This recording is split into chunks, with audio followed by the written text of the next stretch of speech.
আসন্ন লঙ্কা প্রিমিয়ার লিগের এলপিএল ২০২৬ আসরের জন্য সরাসরি চুক্তিতে জাফনা কিংসে নাম লিখিয়েছেন সাকিব আল হাসান। শুক্রবার ২২ মে নিজেদের অফিসিয়াল ফেসবুক পেজে এক পোস্টের মাধ্যমে বিষয়টি নিশ্চিত করেছে ফ্র্যাঞ্চাইজি কর্তৃপক্ষ।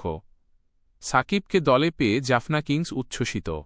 সামাজিক যোগাযোগ মাধ্যমে তারা লিখেছে, কিংসে যোগ দিলেন গ্লোবাল টি-20 মায়েস্ত্রো সাকিব আল হাসান। এলপিএল ২০২৬ সামনে রেখে জাফনা কিংসের সঙ্গে চুক্তি করে সাকিবকে টি-20 ফরম্যাটের অন্যতম সেরা অলরাউন্ডার হিসেবে আখ্যা দিয়ে ফ্র্যাঞ্চাইজিটি আরও জানায়, দলের যখন স্থায়িত্ব প্রয়োজন তখন আসে রান, খেলার যখন একটি ব্রেক থ্রু উইকেট প্রয়োজন তখন আসে উইকেট, চাপের মুখে যখন পরিস্থিতি চরম পর্যায়ে পৌঁছায় তখন বজায় থাকে চরম আত্মসংযম। সাকিবকে দলে অন্তর্ভুক্ত করে জাফনা কিংস তাদের ইতিমধ্যেই শক্তিশালী লাইনআপে আরও বাড়তি শক্তির যোগান দিল। এর আগে ২০২৩ সালে এলপিএলে নাম লিখিয়েছিলেন সাকিব।